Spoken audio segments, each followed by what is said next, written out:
Live from the Ken and Valerie Baker studio at WHYY, this is Studio 2. On Tuesday, May 5th, welcome, friends, on Into the Program. I'm Cherry Gregg. And I'm Avi Wolfman-Arent. So today on Studio 2, it feels like a lot is happening in Philadelphia when it comes to politics and at City Hall.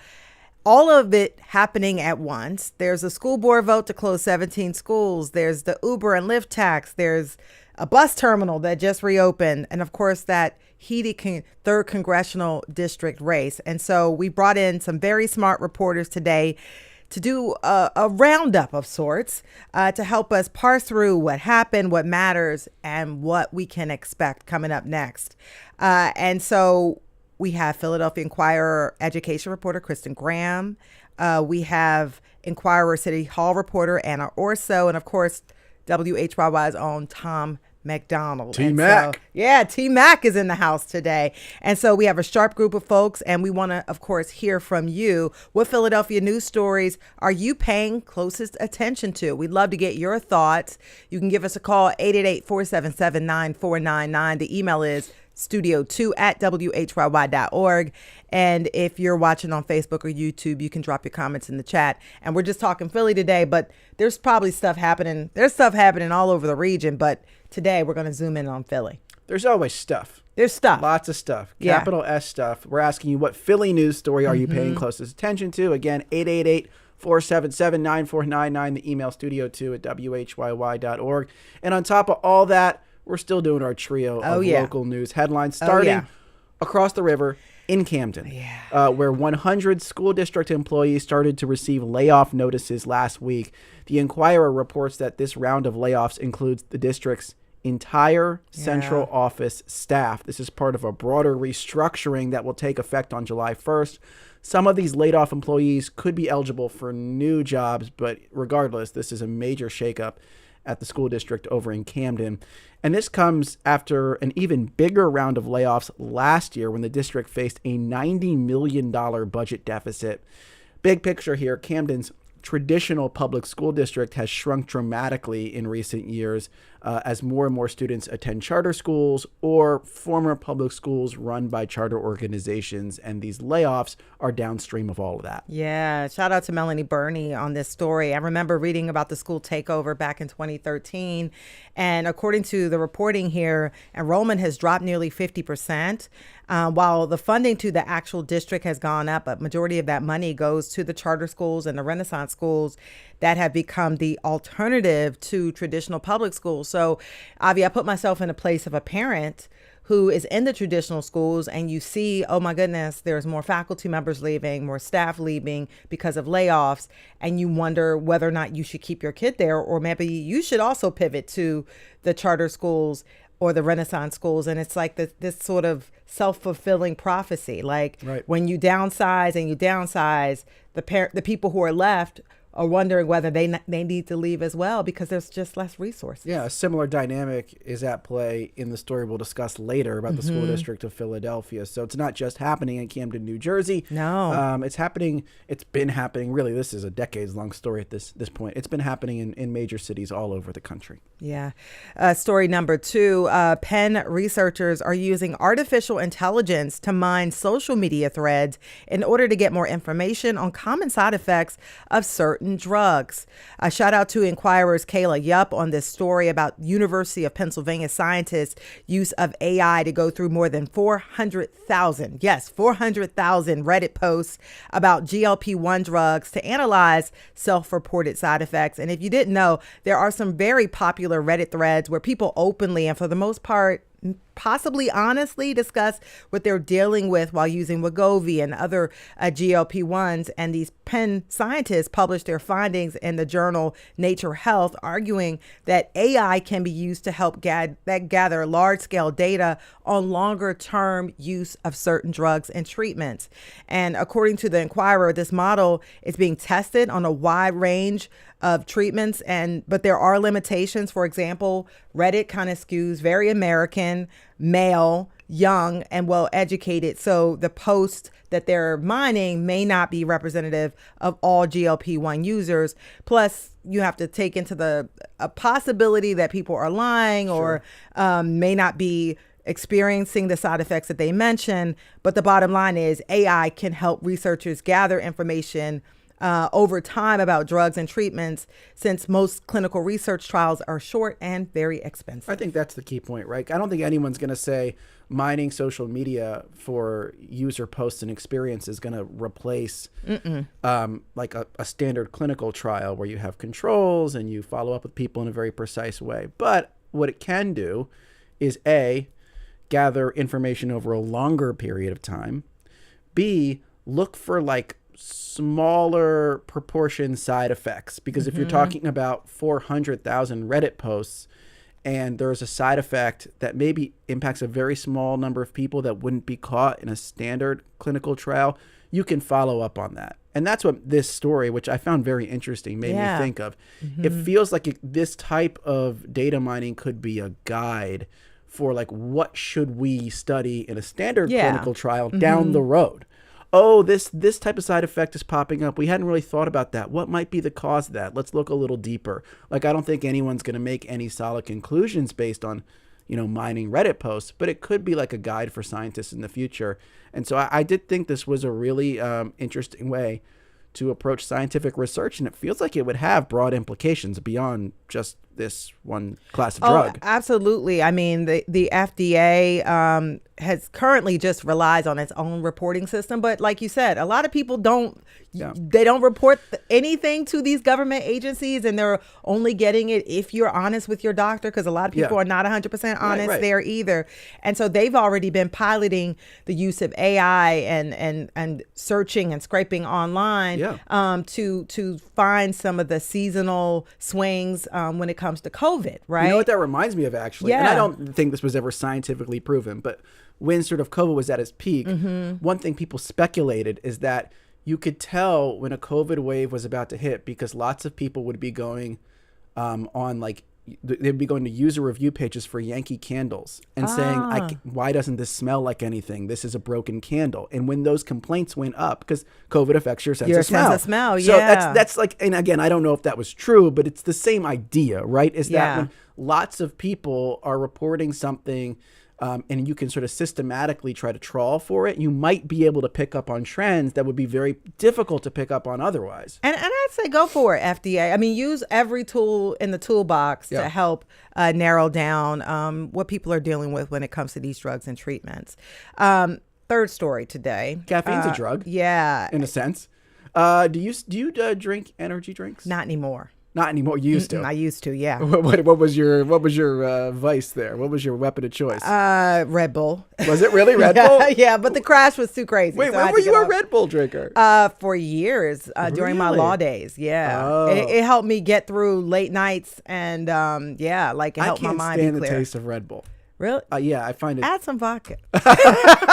Anyways. We digress. We digress, kind of. So there's a recently introduced bill in Delaware that would ban the sale of energy drinks to minors. If passed, minors could still possess and consume energy drinks, but stores would not be allowed to sell these drinks to people under 18. So I guess if you ask for a Red Bull at the 7-Eleven, if this law were ever to pass, they would ID you. In this case, energy drink is defined as a beverage that contains 100 or more milligrams of caffeine per 8 fluid ounces, which is roughly equivalent to a cup of coffee. However, this particular bill would not apply to drinks like coffee and tea. So a toddler could still walk into a Starbucks and, I guess, get a coffee. But it would just apply to energy drinks that are advertised as energy drinks. Again, this bill is not passed, but I had never heard even of this idea.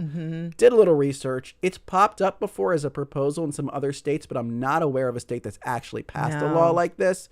So maybe something to keep an eye on. People are worried about the effects of these energy drinks on kids. Yeah. And by the way, several countries Lithuania is one. Poland is another one, has already restricted sales. Yeah, when Eastern it comes Europe to, for some reason. They've already done that. But I think part of the issue is the American Academy of Pediatrics. They've advised against caffeine at all for kids under 12, and they only they want very limited amounts for kids 12 to 18 because it can cause some serious problems. Long after the energy drink has left your system, they talk about sleep deprivation, anxiety, depression, even seizures. So it could have some serious side effects for kids, and the kids probably don't even know that. Yeah, I wonder how prevalent it is among young people. Yeah, maybe pretty. I don't know how. I mean, I haven't been in high school in a long time. Energy drinks were just not as big a deal when I was in high school. Not for me either. But maybe they're more prevalent now. Yeah, I've had some heart palpitations. I left that stuff alone. I just drink straight coffee now. Straight coffee. The OG energy drink. OG energy. We're going to be bringing the energy to a conversation about local news coming up on Studio 2. We'd love to hear your thoughts. 888-477-9499, Studio 2 at WHYY.org.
Welcome back to Studio 2 here on WHYY. I'm Cherry Gregg. And I'm Avi Wolfman Arendt. Today on the show, it's a local news roundup. And to kick things off, we're starting with an issue that came to a head with a contentious vote last week by Philadelphia's school board. Yeah, as part of a larger facilities master plan to upgrade city schools, the board voted to close 17 schools. Several city council members vociferously opposed the move and tried to pressure the board to oppose it.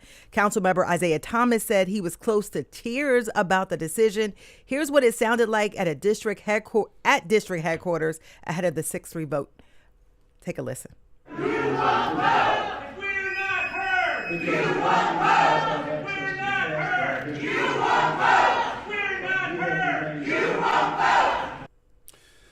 You won't vote if we're not heard, but they did vote. The decision came after an analysis of enrollment patterns. Superintendent Tony Watlington says the change is needed to ensure the remaining schools have what they need to thrive.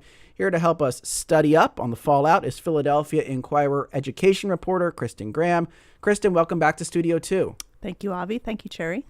So great to have you. And if you're listening at home, on the road, or elsewhere, you have thoughts on the school closures or any other major city headlines, we would love to hear from you. The number to call is 888-477-9499. The email is studio2@whyy.org. And for our Facebook and YouTube streamers, you can drop a comment in the chat. Nichelle says the whole board and the superintendent need to be fired. Lots of people fired up about this decision. Kristen, first, a little background. Why did the school district feel it had to pass this plan to close 17 schools? And we should note, revamp many, many more. Right. So district-wide, there are about 70,000 empty seats spread across the city. And in some places, there are schools that are overcrowded, and some places that are schools that have 1,000 or more extra seats that aren't being filled by students. And, also the district's buildings are incredibly old, lots of environmental problems in some of them, asbestos, mold, lead. We've seen some temporary closures because of those issues. And also academics aren't where they should be. And so basically the district said, we can't keep kicking this can down the road. The superintendent and school board president have said, and they decided to embark on a facilities master plan. So looking at, where we might need to build, where we might need to close schools or combine schools. Yeah, and we had Superintendent Watlington on a couple months ago where he laid out this plan. People were very upset, but there was some movement, there was some change and some negotiation on this plan. Can you lay out to where they started and to what the plan is now that it was voted on by the board? Sure. So initially when Dr. Watlington proposed the plan, there were 20 school closures and 159 schools were being renovated. And so I think when we talk about this plan, we do often call it a school closure plan, right? But that is, kind of by the numbers, that's the smallest part, right? Of course, because it has the biggest impact, it's a enormously emotional thing to close schools, but that was negotiated down after communities fought back and certainly politicians got down.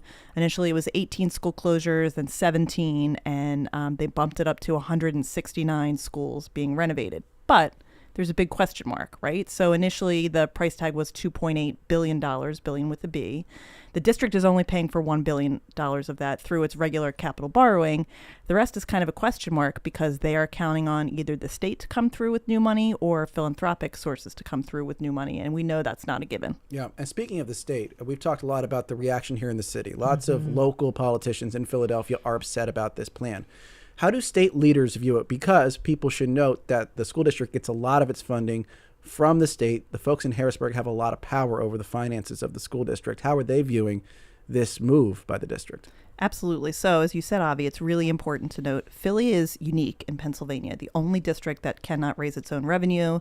We don't have an elected school board. And so we really are, as a school system, kind of beholden to both the city and the state for about 50% each of funding. And so while, the city feels some kind of way about closing schools, at the state, you have a lot of, Republican lawmakers who say, we're not going to give Philly an extra dime if you don't right size, right? Like you have 70,000 extra seats. What are you doing with that? So, certainly we've seen a lot of pressure locally to not close schools, but we know at the state, for Philly to be seen in a way that they continue to get more money, this was something that, the district felt that it had to do, the district leaders felt they had to do. Yeah, so the city council came out strong. There were protests. Folks were very loud. Thank you for laboring to be there at those meetings for all of us here. So what are the next steps at this point? Because it seems like the board voted 6-3. It's pushing forward. When could we start to see things going into action? So one important thing to note is that nothing happens with this plan until 2027. By design, there's a planning year. And also, while the school board took a vote, it was a vote to start a process. So in order to close a school, there's a very specific set of, you have to have a hearing, you have to read this legal language. No school is closed until those secondary hearings happen. But, what happens immediately is these communities have to plan and, teachers, parents, kids in affected schools, the district is saying you will have a say in what it looks like when, you're in school X, you move to school Y, or, when schools grow a grade, what that might look like, how a school that's now in elementary school might look when it gets middle grades.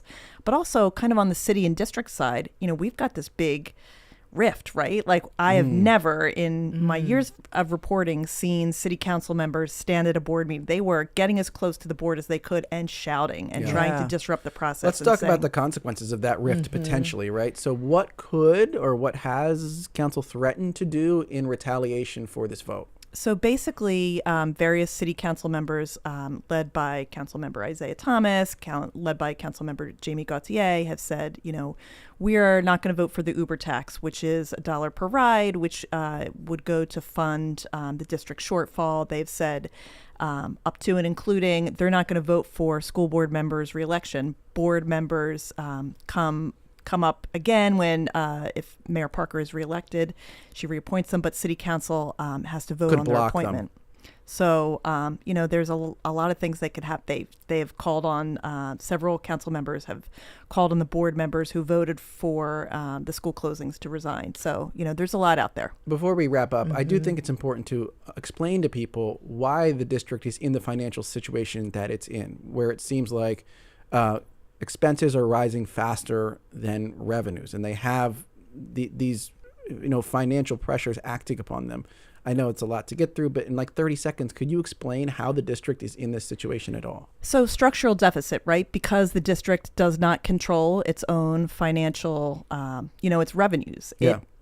Because salaries are growing, revenues are growing, payments to charter schools are growing.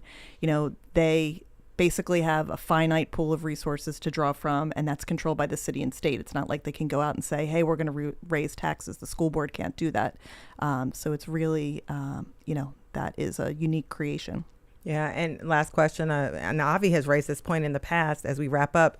I mean, has city council offered to provide more money? Because if you don't want to close schools, somehow you need you need more money to keep the other ones open. So yes, but the current proposal that's afoot is for this Uber tax which would not go for buildings, right? Like these are two different things. There's, the capital budget, which is keeping schools open, fixing buildings. And then on the other side, there's the operational budget, and the Uber tax that's on offer, which would be about $50 million, would go to stave off some staff cuts. And that tees us up for our next segment. Before we get you out of here, we wanted to ask each of our panelists today for a local story that you can't stop thinking about. Maybe, I don't know if it's on the fun side, I don't know if it's on the quirky side. What's on your mind right now, Kristen Graham? I think it's kind of fun and quirky. So a couple weeks ago, my colleague Alex Coffey did this fantastic story about Deb Willig, who is longtime. I know her because she's a longtime labor lawyer attorney, right? For the PFT. Did you know she also is responsible for the WNBA's record-breaking new collective bargaining agreement? They got something like a 300% pay increase. They did. So she helps negotiate for the Philadelphia Federation of Teachers and the WNBA? She absolutely. And the WNBA folks were like, this lady knows what she's talking about. Like, she is fearless. And Alex Coffey did a lovely profile of her. And Deb, by the way, is a former high school athlete, a basketball player at Lower Merion, and she was like, our facilities were terrible then. We need better for women athletes. So she needs to be on the negotiation team for those facilities. It sounds like she gets it done. It was a great story, and definitely worth the read. Absolutely. Well, shout out to Alex Coffey, who's a great journalist with the sports section of the Philadelphia Inquirer. Wonderful. And Kristen Graham, who is a great education reporter for the Philadelphia Inquirer as well. Kristen, we so appreciate your time on Studio 2. My pleasure.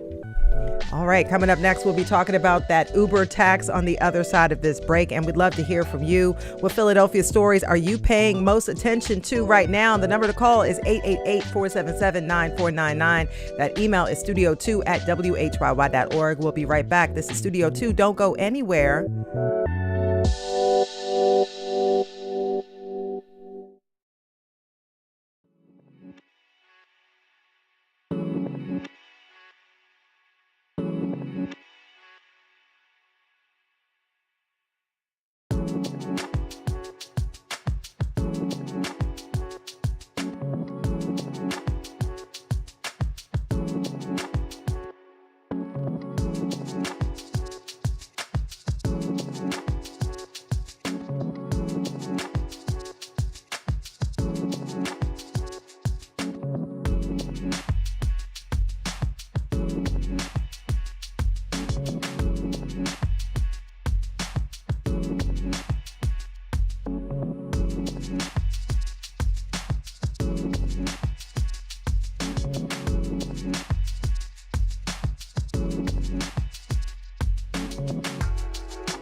And welcome back, everybody, to Studio 2 on WHYY. I'm Avi Wolfman-Arons. And I'm Cherry Gregg. We're doing a local news roundup this hour. And now we're going to follow up on the topic of education and Mayor Cherelle Parker's plan to contend with the $300 million deficit that is facing Philadelphia schools. Parker is pushing for a $1 per ride tax on Uber and Lyft. She says the tax will funnel $48 million a year towards schools and stave off cuts to teachers and counselors. The ride-hailing industry is going on the offensive, though. Here's an attack ad Uber released against Parker. Mayor Cherelle Parker has proposed a double tax on rideshare, adding an additional $1 fee to all trips in Philadelphia, which will be passed on directly to riders. When Philadelphians are already stretched thin, the mayor is proposing to make rides less affordable. Real riders will be affected, like seniors on fixed incomes and riders with disabilities. Tell the mayor that working people can't afford another city tax. Tell the city council, vote no on the new rideshare tax. Yeah, there you heard it. And with us to help us unpack this ride share tax plus other local headlines, we have Anna Orso, a reporter covering City Hall for the Philadelphia Inquirer. Anna, thanks so much for being here. Hi, thank you for having me. And of course, we have the one and only Tom McDonald, aka T-Mac here, reporter for WHYY, covers all things Philadelphia. And thank you so much for being back on the show. Yeah. And our question for you, our listeners, what Philadelphia news stories are you paying closest attention to? The number to call is 888-477-9499. The email is studio2@whyy.org. And for our streamers on YouTube and Facebook, share this video, but also drop a comment in the chat. I'll read a couple here. Melinda on Facebook just says Philly feels chaotic right now. Yeah. So I guess Melinda's concerned about everything. Harold wants us to tax Comcast and the U of Penn and get rid of the tax abatement. And Ruth from Chester County says a single $1 per ride to help the Philly schools is a bargain. Look at the positive. So let's look at the positive and the negative, Anna. The evolution of this proposal was seemed unusual to me because it was supposed to be a lower tax, then it became a bigger tax. Take us through the timeline here of how this Uber and Lyft tax came to be. Yeah, it was kind of a bizarre timeline. So when the mayor unveiled her budget proposal in early March, she proposed a 20-cent per ride tax. And then after a few weeks, the mayor came out and amended that. And she said, actually, it's going to be $1 per ride. You know, that's a big difference for people who use Uber and Lyft a lot. The mayor said that to her administration, it wasn't entirely clear, how the district was going to deal with this structural deficit that they had. And once the mayor heard that the district was planning to cut some 340 jobs, they said, oh, we need to do more. Yeah. And so tell us about, her goals for this and then some of the pushback that you've been seeing and hearing. Yeah, so from the mayor's perspective, she thinks this is a reasonable tax to levy. Dozens of other jurisdictions across the country, including New York City, our friends to the north, levy taxes on Uber and Lyft. And so she sees this as a reasonable idea. Obviously, Uber disagrees. Uber is really used to getting involved in these sorts of regulatory battles. They do it across the country, and they've deployed an army of lobbyists and PR officials to come to City Hall and try to kill it. And Uber is being way more aggressive than Lyft here, right? Like Lyft's against it. Like their position is we do not favor the tax, right? But I haven't seen much from Lyft. And Uber, like every time you open the app, they're pinging you or telling you to contact someone about it. Is that the kind of state of play here, Anna? Absolutely. Uber is being really forceful and aggressive, and this has kind of always been their approach. As far as I know, Lyft has sent one letter to the mayor's administration expressing their concerns. Like, who's going to handle it? Yeah. Expressing their concerns, but maybe from their perspective, they're like, hey, our big brother's got this under control. So interesting. Tom, I wanted to bring you in the conversation because I wanted to zoom out a bit. Every mayor seems to have a tax. You think about Kenny with the soda tax. Nutter had the cigarette tax. How does this sort of stack up? And in your prediction, have we seen the worst of the fight yet? Well, first of all, there's one common thread here. Rob Dubow, who is the man who runs the whole operation for finances in the city. He comes up with these new additional levies. They won't call them a tax. We call them a tax because it looks good. Rob calls it an additional levy. anything you want to go with. But this is nothing more than the same thing as you said. We had the cigarette tax. We had the soda tax. I mean, Anna will remember John Street walking around during the Kenney administration with his 2-liter bottle, his empty 2-liter bottle, saying, this is ridiculous. I mean, a former mayor complaining against a previous mayor. It's something that Rob has always come up with to close the gap. The little holes that develop across the budget. When you look at it, there's an alternative. You don't have to pay this tax. And it's the same thing with cigarettes. It's the same thing with soda. Yeah, you don't have to buy it. You don't have to buy it. So you can go on SEPTA. And then you don't have to pay the tax. Yeah. So that's something that it's almost a sin tax. Yeah. What's the reaction been on council for this tax compared to some of those other? Is there more pushback here, less pushback? What do you get? What's your sense of how council has reacted here, Tom? Well, it's because there are so many lobbyists on this one. Uber's spending a lot of money. They spent a lot of money. The soda people spent a lot of money on soda. It dwarfs what the Uber people are spending this time around. Yeah. They don't want this surcharge to gain a foothold and be just dominoes across the country. Right. Other cities take a page out of the book. Right. Yeah. And that's why there is so much lobbying going on here. Let me ask you, Anna, though, like if I'm a city council member, why am I scared of Uber? Like, are they really in this for the long haul? Are they going to finance my opponent in the next election? Yeah. Or are they just going to move on to the next city whenever this budget is done? Like, do you think that people on council really are scared of what Uber could do to them here? I think it's certainly possible. What I think is more likely is that they might think that Uber has a compelling argument. Uber's presenting a lot of data, and look, you can make numbers say whatever you want them to. Yeah. But Uber's got a lot of data that says that lower income people rely on rideshare, maybe more than you might think or might be intuitive. And so I think a lot of council members are kind of thinking about that and like, what impact is this really going to have on, folks who don't have a couple My constituents will really feel this. Yeah. Exactly. And before we transition to the next story, and which I think could be a good transition point, have you heard or have we seen large scale pushback from people, from regular constituents, or is this just a political battle at this point?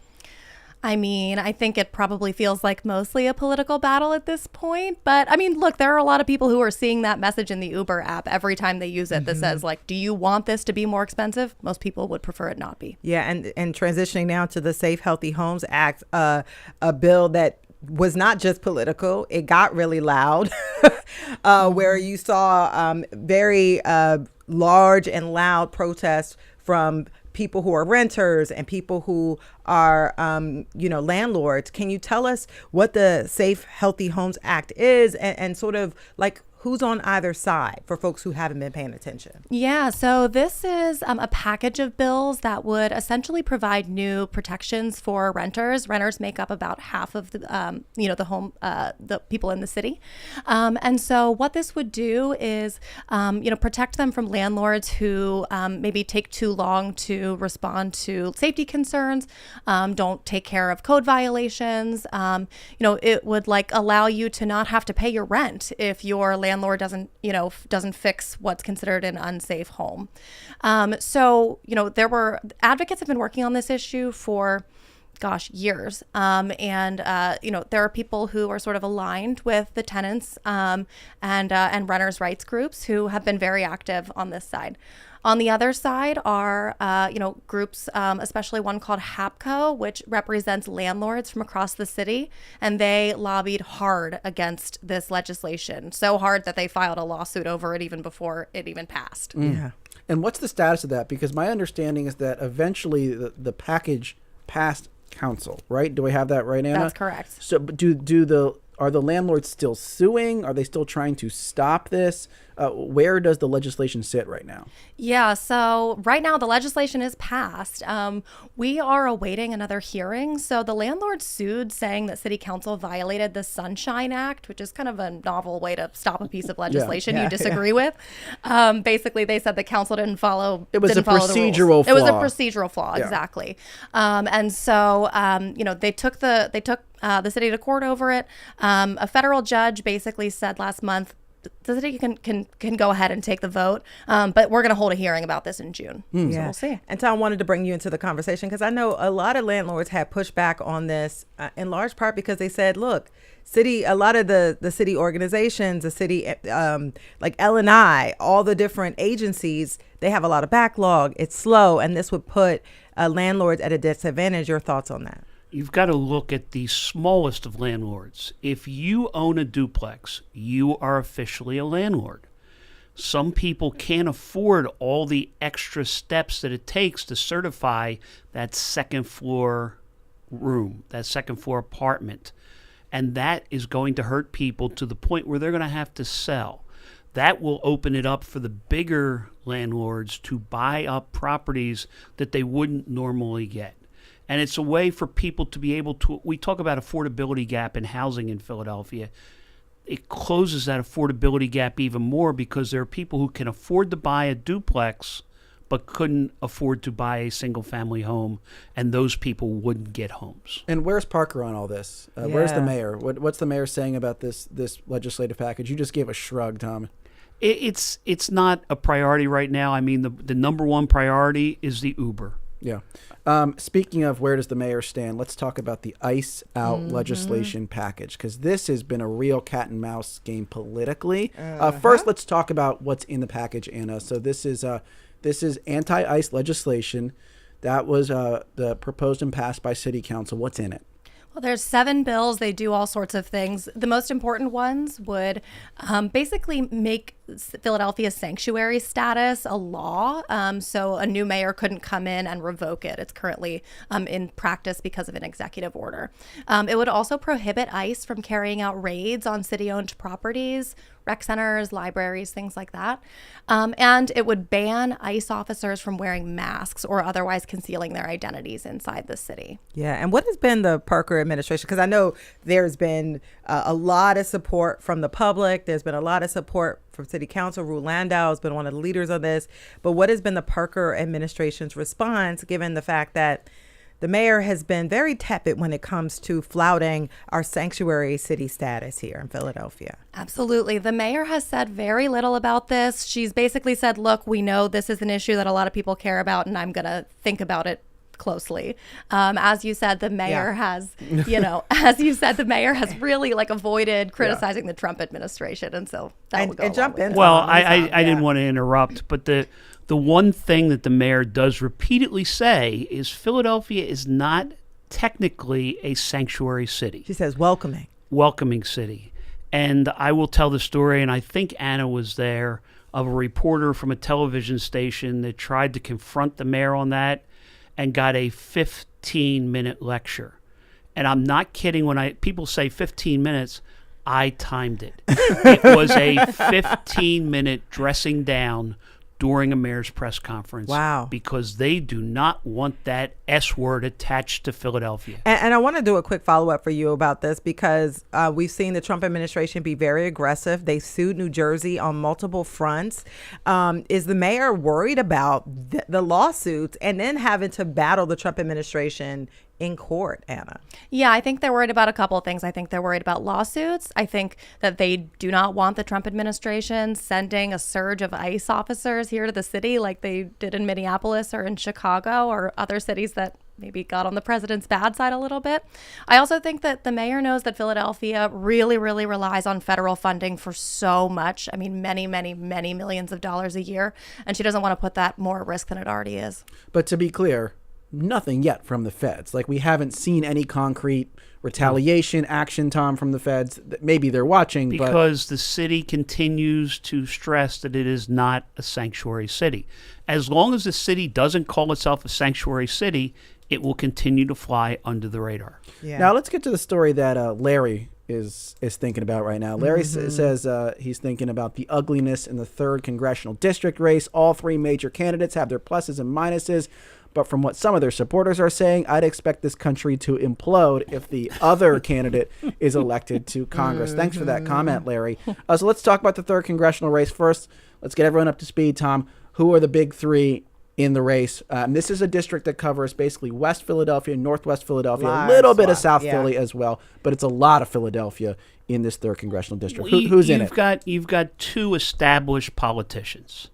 Okay, the leader of that is Cherelle Street, and the true opponent here is Dr. Ayla Stanford.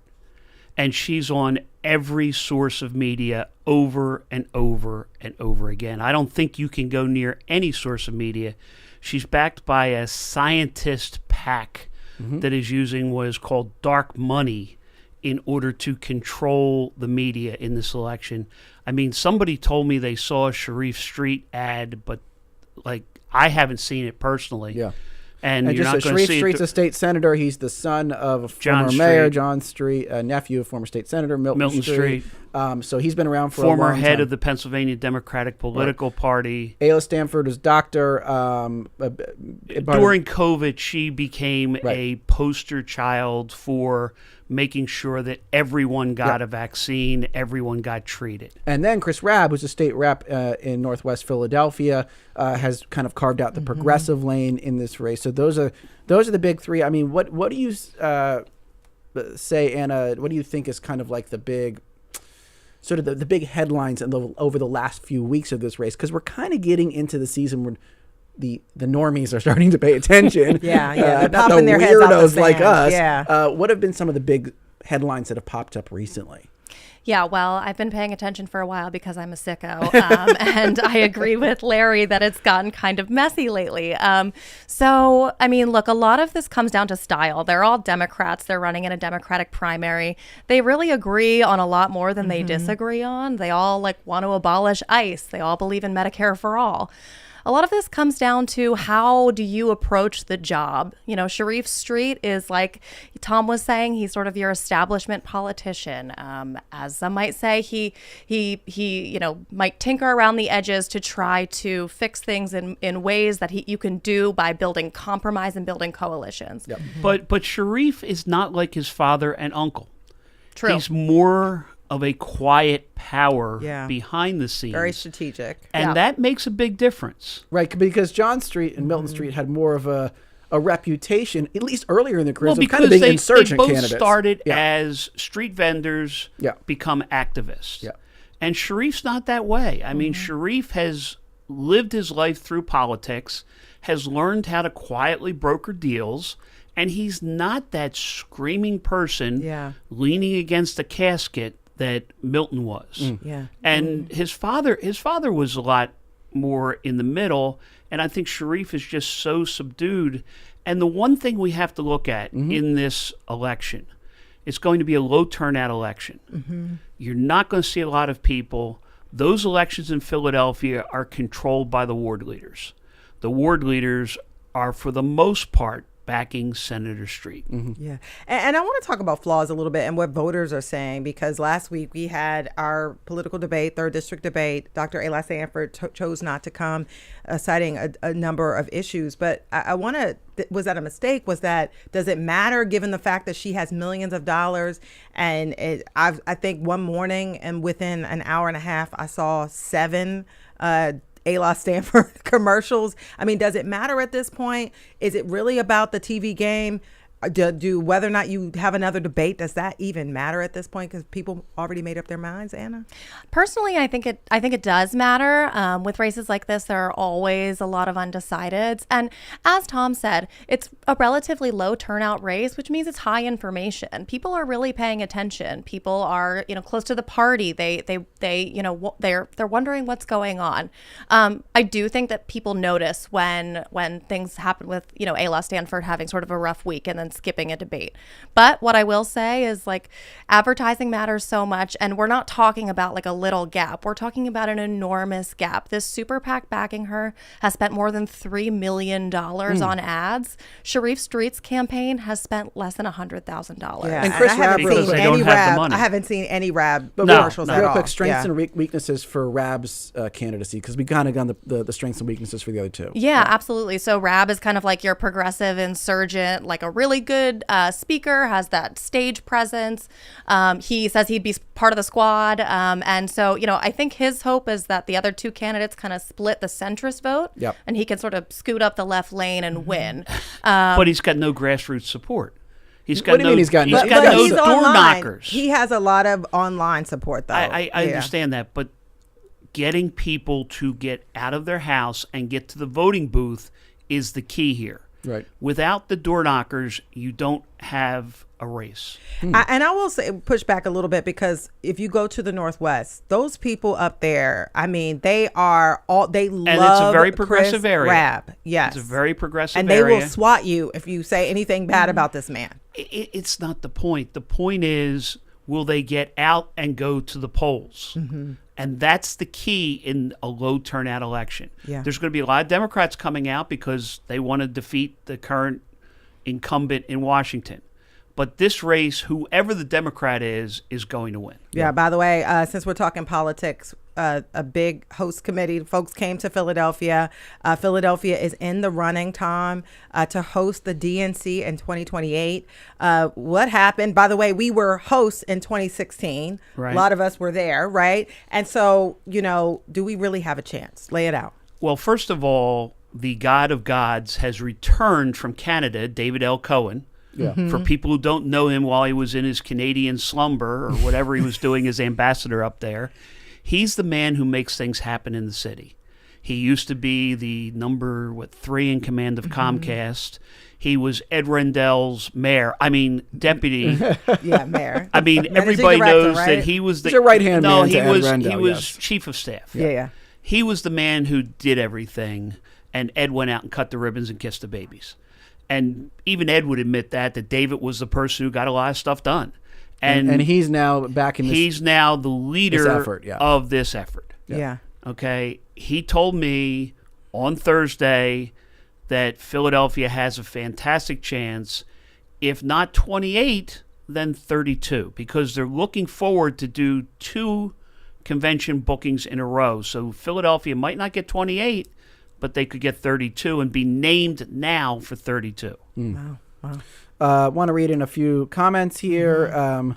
Frank says Philly spends $19 million on 2-day-a-week trash pickup. That benefits people who produce a lot of waste. It's not a lot of money in the big picture, but could help the schools a bit. So that's one of Frank's topics du jour. That's not going to change. That's the mayor's pet project. That is not He going likes to a clean, change. clean green. Dandelion Greens on YouTube says, I was seriously bothered by Stanford not attending the WHYY debate. I was going to use that debate to decide my vote, and it did, but not like I expected. Wow. Interesting.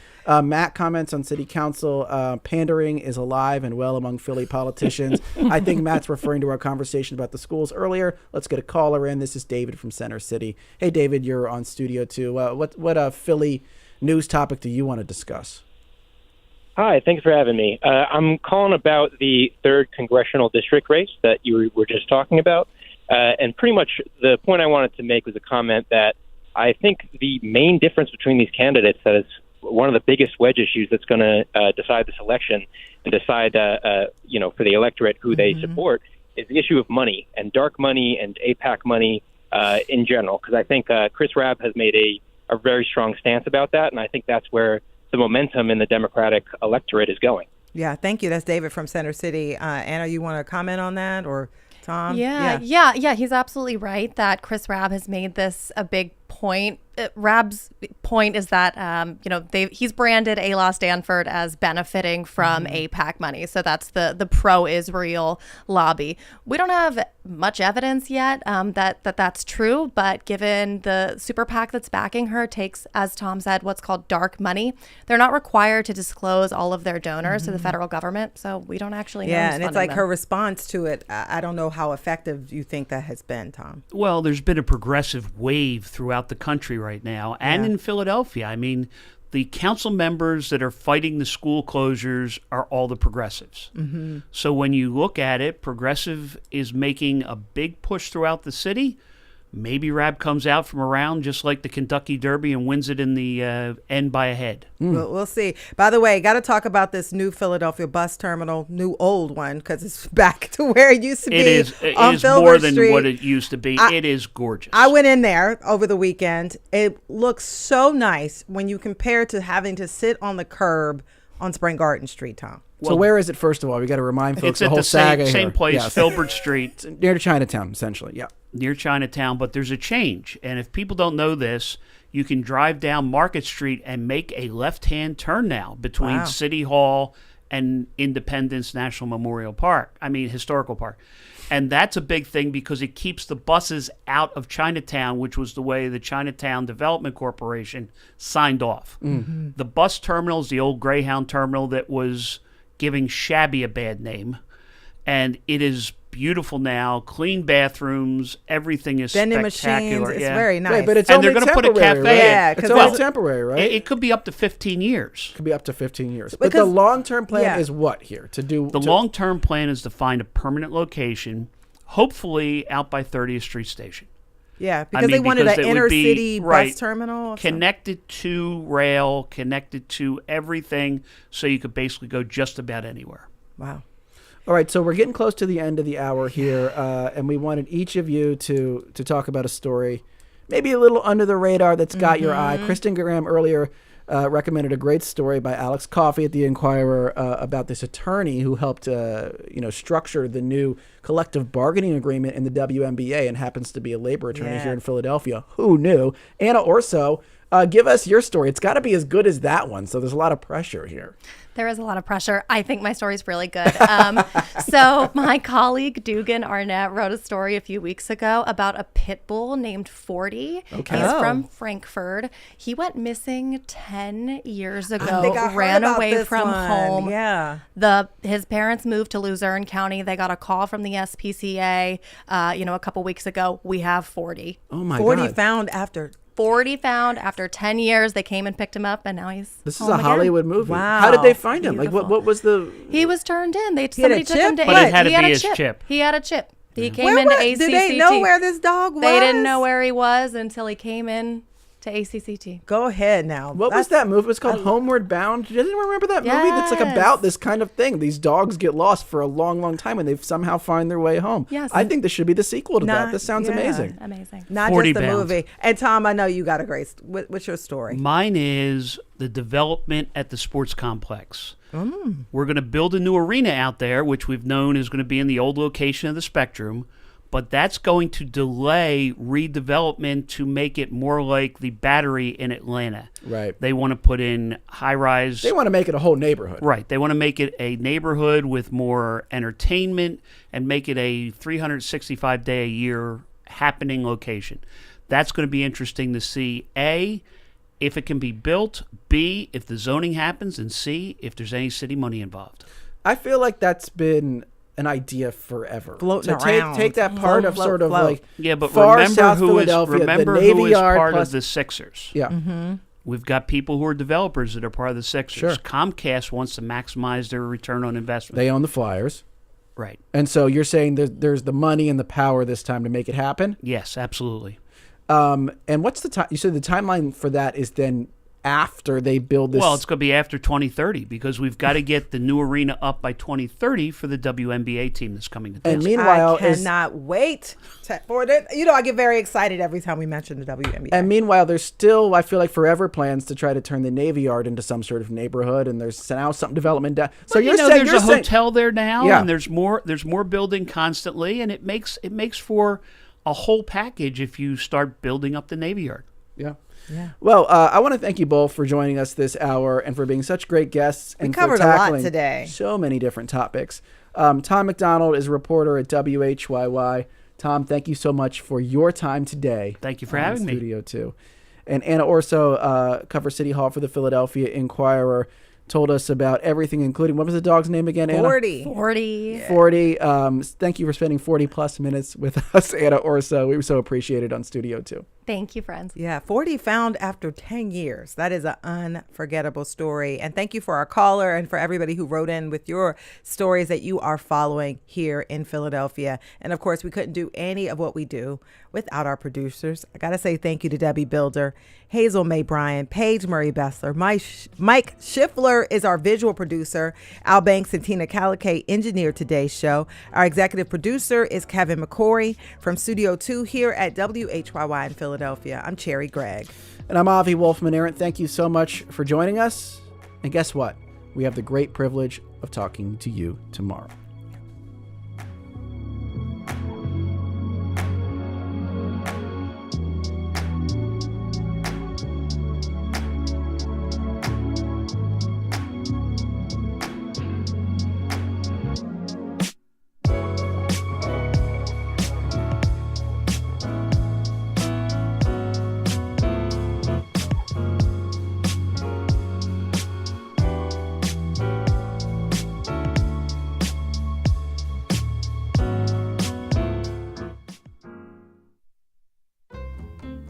Coming up tomorrow, we're talking about what aging in prison looks like for people serving long-time sentences or life without parole. There are very limited and complicated ways to be exonerated late in life, and prisons, well, they are not equipped to deal with the physical and mental complications that arise with an aging population. Join us for that conversation tomorrow at noon. Up next on WHYY, it's Here and Now.